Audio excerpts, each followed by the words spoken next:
Assalamualaikum warahmatullahi wabarakatuh. Selamat pagi sahabat AA dimanapun berada. Ketemu lagi dengan kami, Lembaga Pelatihan Kerja dan Lembaga Kursus Pelatihan LPK LKP Al-Qadri Academy.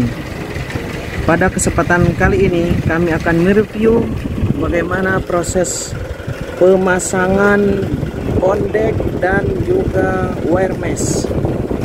Ya, pada pembangunan gedung 3 lantai kita menggunakan dak betonnya menggunakan wire mesh M8 dan juga di bawahnya dipasang bondek 0,75. Oke. Langkah pertama, setelah kita menggunakan cor balok dulu ya. Jadi baloknya seperti itu ya. Dicor. Setelah dicor, di tempat balok itu seperti ini kita keluarkan ini nih, kita keluarkan stick-sticknya ya, stick-sticknya untuk nanti mengikatkan besi wire meshnya. Oke, langkah pertama di stick balok itu sudah kita tanamkan. Pada saat sudah dicor tinggal kita pakai. Berikutnya kedua adalah kita memasang bondek. Ya, bondek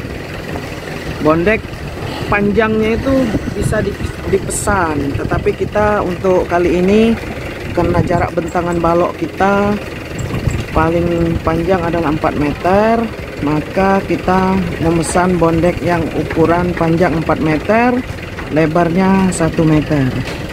Nah, jadi kita pasang dengan balok ke balok supaya tidak melendot.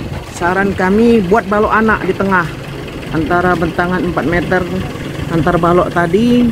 Baloknya misalnya 30-40 atau 60-40, kita kasih balok anak 20-25 ya. Nah, jadi nanti bondeknya, kalau ini kan baloknya memanjang ke belakang balok anaknya, jadi ada balok ke sana satu, di tengah balok anak, di sana balok lagi.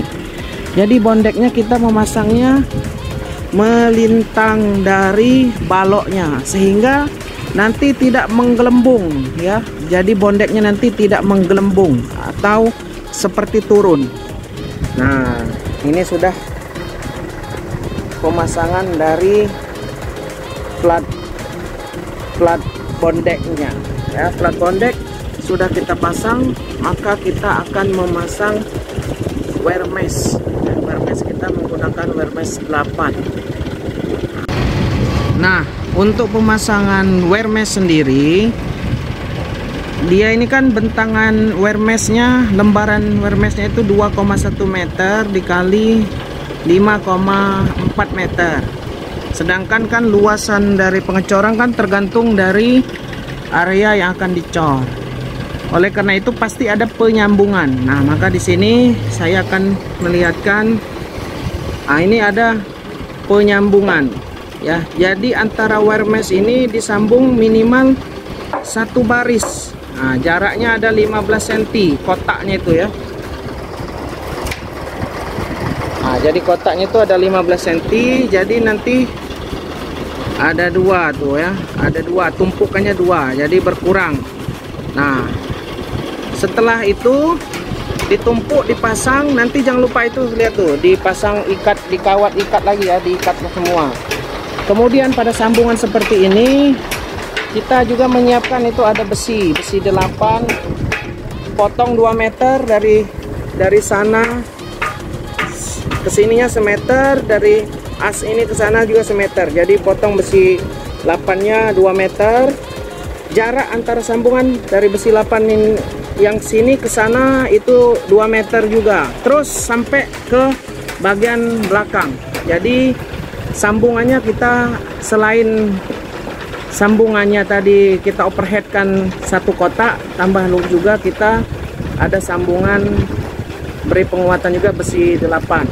Selain itu nanti kita buat juga diagonalnya. Nah, dari kolom ini nanti ke kolom sana tanpa putus, dari kolom ini juga ke kolom sana tanpa, ya, dia memberikan faktor penguatan.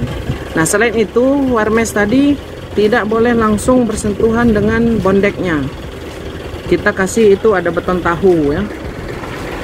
Nah, beton tahunya, nah itu ada beton tahu supaya dia tidak langsung menyentuh ke plat bondek.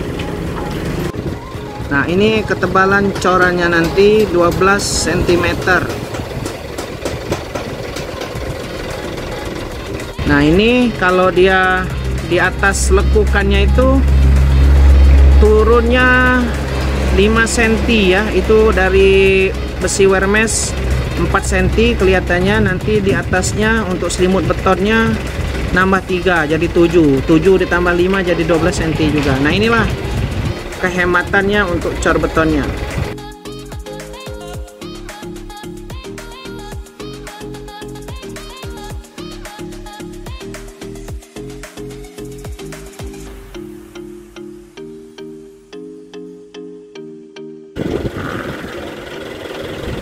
Dengan kita menggunakan bondek ini, sahabat AA dimanapun berada, keuntungannya adalah pertama, kita tidak terlalu banyak menggunakan acuan perancah tiang-tiangnya ya. Kalau kita menggunakan cor, menggunakan multiplex sebagai alasnya, pertama dia banyak menggunakan tiang penyangga, tiang perancah, acuan perancahnya. Biasanya jaraknya 50-60 cm. Nah, ini kalau kita menggunakan bondek ini tiang-tiang perancah di bawah ini adalah tiang-tiang perancahnya balok ya. Jadi balok belum kita bongkar tiangnya, jadi kita sama sekali tidak menambah lagi tiang untuk papan kalau menggunakan multiplex. Nah, jadi ini bondeknya langsung menumpu kepada balok yang sudah dicor. Pertama itu hemat penggunaan tiang penyangga untuk acuan perancah. Kedua, kita juga menghemat tidak menggunakan multiplex ya untuk cetakan ya alas dari pengecoran.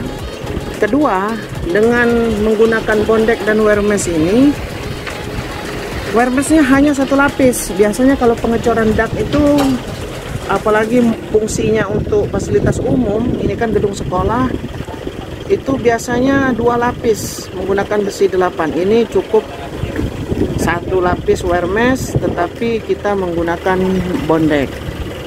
Nah, hemat kedua yaitu tidak menggunakan acuan perancah berupa multiplex lagi sebagai dasar ataupun cetakan dari dak.